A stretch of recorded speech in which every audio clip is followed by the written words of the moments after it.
বাংলাদেশের রাজনীতির আকাশের সবচেয়ে উজ্জ্বলতম নক্ষত্র লোক। তার মৃত্যু শুধু একটি রাজনৈতিক যুগের অবসান নয়, জাতির জন্য অপরিমেয় ক্ষতি।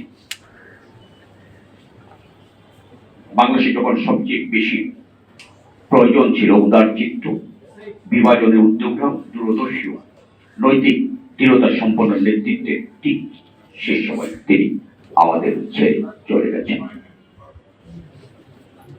খালেদা জিয়া সাহস, দৃঢ়তা, দেশপ্রেম ও নীতিনিষ্ঠ নেতৃত্বের এক অনন্য প্রতীক, যে কথাগুলো আমাদের শিকদার ভাই কিছুক্ষণ আগে বলে গেছেন।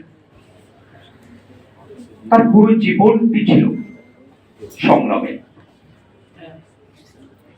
কর্তৃত্ববাদ, স্বৈরতন্ত্রের বিরুদ্ধে অবিচল প্রতিরোধ এবং গণতান্ত্রিক মূল্যবোধের প্রতি অটল ছিলেন তিনি সবসময়।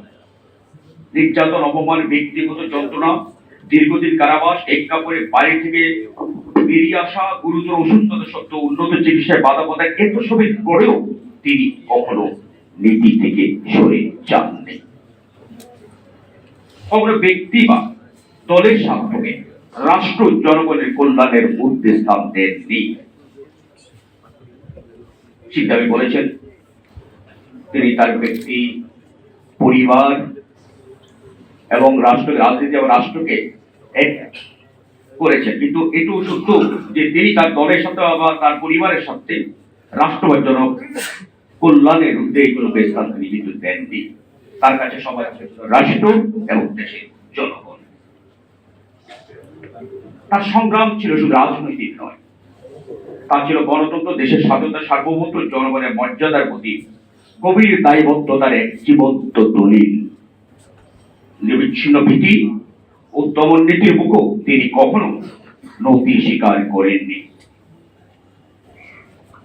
ফখরুদ্দিন মঈনুদ্দিনের যে অবৈধ সরকার, জরুরি আইনের তত্ত্বাবধায়ক সরকারের সময় যা করেছিল আপনারা জানেন, সেটা ছিল দেশনেত্রী বেগম খালেদার জীবন মরণ প্রশ্ন।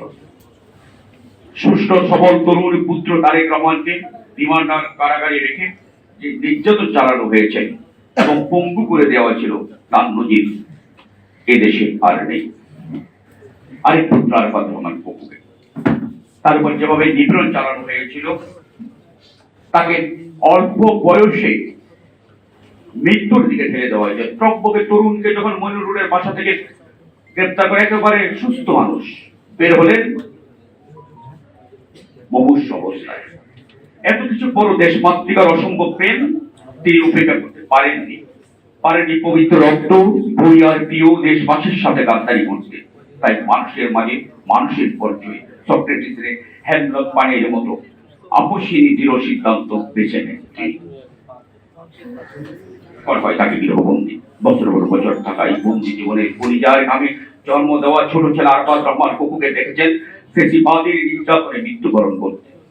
বালির বাদের মতো ভেঙে যাওয়া হৃদয় দেখেছেন, বড় হৃদয় দেখেছেন তিনি তার বড় ছেলে তারেক রহমানকে করা নির্যাতন, নির্বাসন। তবু বেঁচে যান শিশুর বিন্দুর মতো গাল বেয়ে গড়িয়ে পড়েনি চোখের পানি। আবেগের মোহমায়ায় টুটে ক্যানভাস থেকে বের হয়নি কোন রঞ্জিত কথা। তদাপি তিনি ইস্পাত করে দৃঢ় করে তুলেছেন মানবের দ্বিতীয় কমল কুসুম মমতার পরশ। আধিপত্যবাদী ফেসিবাদ বিতরণের শপথে ধীরে ধীরে হয়ে উঠেছেন রাজনৈতিক দল সমূহের বিপ্লবী আইকনে। তিনি এখন বাংলাদেশের রাজনীতিবিদদের এক আইকন। 2007 সালে সামরিক বাহিনী সমর্থিত ফখরুদ্দিন মঈনুদ্দিনের সরকার -2 ফর্মুলার আওতায় বেগম খালেদা জিয়াকে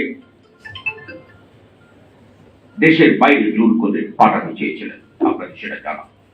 তখন খালেদা জিয়া বলেছিলেন, দেশের বাইরে আমার কোনো ঠিকানা নেই, এই দেশেই মরতে চাই। সেদিন ফখরুদ্দিন মঈনুদ্দিনের সঙ্গে আপোষ করলে তিনি প্রধানমন্ত্রী হতেন। তার ছোট ছেলেকে হারাতে হতো না, বড় ছেলেকে এত নির্যাতন সইতে হতো না, তাকে বন্দিত্ব বরণ করতে হতো না। তিনি তার 17 কোটি সন্তানকে অনিশ্চয়তার মধ্যে রেখে চলে যেতে চাননি, পারেননি। দেশপ্রেমের এমন নজির তিনি শেষ পর্যন্ত বজায় রেখেছিলেন। তিনি ফখরুদ্দিন মইনুদ্দিন সরকার বা শেখ হাসিনা সরকারের কাছে বিন্দু মাত্র মাথা নত করেন।